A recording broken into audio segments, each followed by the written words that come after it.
रसूलुल्लाह सल्लल्लाहु अलैहि वसल्लम ने फरमाया कि अगर एक इंसान की जान बचने पूरी इंसानियत को बचाया। जिसको शिरका हुआ था खून आगो वनत में आगो द्यून। आदाब, आप देख रहे हैं आवाज द वॉइस और मैं हूं आपके साथ यास्मीन खान। और आज मैं आपके लिए लेके आई हूं एक बहुत ही दिलचस्प स्टोरी। और इस स्टोरी में मेरे साथ जो शख्स है जिनको हम फीचर करेंगे उनका नाम है आफाक।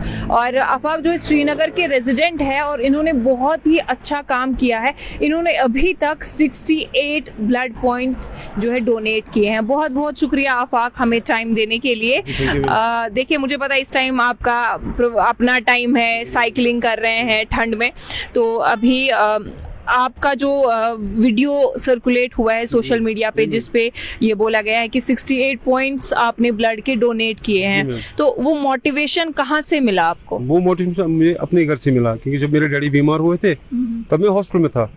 तब मैंने वहाँ पे पेशेंट्स देखे थे, बहुत सारे पेशेंट्स मैंने देखे थे वहाँ पे। तो जब मैं पापा के साथ था वहाँ पर नीड थी, किसी को मेडिसिन की, किसी को पैसे की, हम वो करते थे। मतलब मेडिसिन और जो पैसा था, किसी से 10 रुपए, किसी से 20 रुपए हम देते थे उस टाइम उस पेशेंट को। मगर जब ब्लड की बात हुई तो ब्लड के लिए कोई आगे नहीं आया।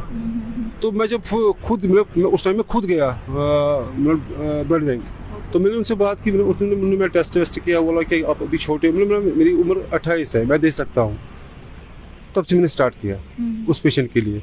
फिर मैं धीरे धीरे आगे खुद ही चला गया। मैं हर रोज किसी महीने तीन महीने के बाद मैं जाता था हॉस्पिटल डोनेशन के लिए। अगर कहीं पे कैंप होता मैं जाता था उस टाइम। मगर शुक्र अल्लाह का उस टाइम मैं अकेला था, मगर आज मेरे पीछे पूरी टीम पड़ी हुई है। तो आपके साथ कितने लोग और काम करते हैं? मेरे ख्याल से हमारे साथ मेरे जो लड़के हैं, कम से कम हम टीम मेंबर जो है 40 लड़के हैं, मगर डोनर जो हजारों में हैं हमारे लड़के।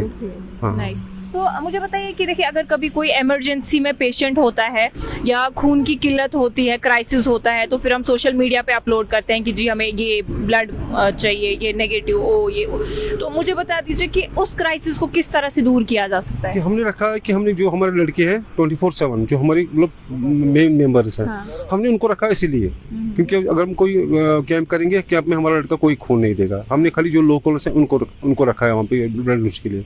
जो हमारे मेंबर्स हैं हमने रखा 24/7, क्योंकि रात को भी कॉल आप आपसे पहले मुझे कॉल आई थी, उनको 2 पॉइंट चाहिए, डायलिसिस पेशेंट है। मैं सोच रहा हूँ मैं जाऊँगा आज, 2 लड़के और डोनर मेरे साथ है, हम जाएंगे इंशाल्लाह, उनको आज देंगे।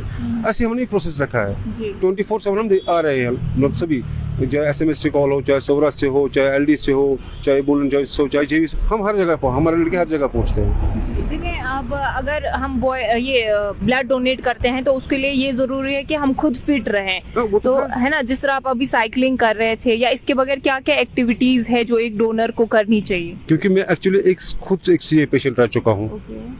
5 साल में कैंसर से लड़ता रहा, उसके बावजूद मैं आगे आ रहा हूँ, क्योंकि मेरे ख्याल से जो मैं काम कर रहा हूँ उससे बहुत सारे लड़के इंस्पायर हो गए, वो आगे आ रहे हैं। जैसे हमारे ग्रुप में हमारे जो लड़के हैं, जो हमारे चेयरमैन साहब है कैसर साहब, उससे दिया था ब्लड डोनेशन, अब वो प्लेटलेट भी दे रहे हैं। वो फ्रंट लाइन पे इस टाइम हमारे लड़के ब्लड ही नहीं दे रहे, हम प्लेटलेट्स भी दे रहे हैं।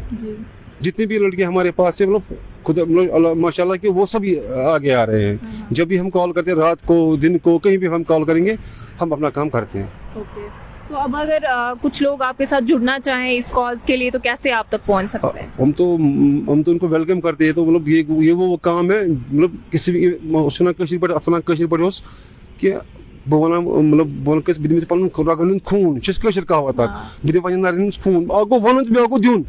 एक तो हम बोलते हैं मैं आपको खून दूंगा, दूसरा प्रैक्टिकली हम उनको देते हैं।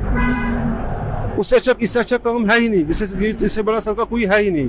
पैसे तो हर एक देगा, कोई 10 देगा, कोई 50 देगा, कोई 100 देगा। पैसे की बात अलग है, मगर जब खून की बात आती है उसमें से अपने घर वाले घबरा जाते हैं। जी। अब मुझे आप ये बताएं कि जब हम बात करते हैं कि जब ब्लड डोनेशन की, तो उसमें अगर कोई शख्स है जो सिगरेट पीता है या ड्रग्स में मुलविस है, तो क्या उसका खून जब ये लोग उसकी होती है स्क्रीनिंग। जब हम खून देते हैं हमारे ब्लड की होती है स्क्रीनिंग, तभी पता चलता है हमारे वही मैं कह रहा हूँ ना, अगर मैं ब्लड डोनर हूँ, जब मैं डोनेट करता हूँ तभी मेरे को पता लगता है कि मेरे बॉडी में क्या है, क्योंकि वहाँ पर स्क्रीनिंग हो रही है, पूरे टेस्ट हो रहे हैं। अगर मैं खुदा ना खासा कोई डॉक्टर होगा, वो ब्लड देगा, उसका ब्लड अलग लगेगा, वो उसको उस टाइम पे कॉल करेंगे, हाँ आप इस तरीके से कर रहे हो, आपको इस चीज़ की ट्रीटमेंट की ज़रूरत है। वो मतलब ब्लड बैंक वाले भी मतलब उसका वो ट्रीटमेंट भी कराते हैं अगर कोई ड्रग एडिक्शन का होगा।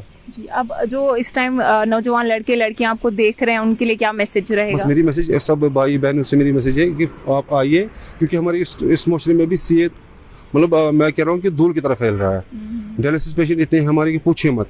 मगर हमें मतलब कल भी एक बंदे की डेथ हुई थी डायलिसिस की वजह से, ब्लड नहीं मिला था क्योंकि घर वाले आ रहे हैं साथ, मगर ब्लड डोनेशन के लिए वो डरते हैं। मैं उनको कह रहा हूँ यार, ब्लड डोनेशन से किसी की मौत नहीं हो जाती है, उसमें से अभी का फायदा है कि आपके सारे टेस्ट होंगे, आप किस लेवल पे, आपकी बॉडी किस लेवल पे है, तो तभी इसको पता चलेगा हाँ मेरे अंदर बॉडी में कितना खून है, प्लेटलेट्स कितना है, सीबीसी कितना है, वो मतलब उनको पूरा डिटेल हिस्ट्री मिलेगी अपनी ब्लड की। मगर मेरी अब सबसे रिक्वेस्ट है कि वो आइए, फ्रंट लाइन पे आएंगे, किसी की जान बच जाएगी हमारी वजह से। मतलब रसूलुल्लाह सल्लल्लाहु अलैहि वसल्लम ने फरमाया कि अगर एक इंसान की जान बचने पूरी इंसानियत को बचाया, तो इसके अलावा हमारे पास है ही नहीं कोई इससे बढ़िया काम। Thank you ma'am.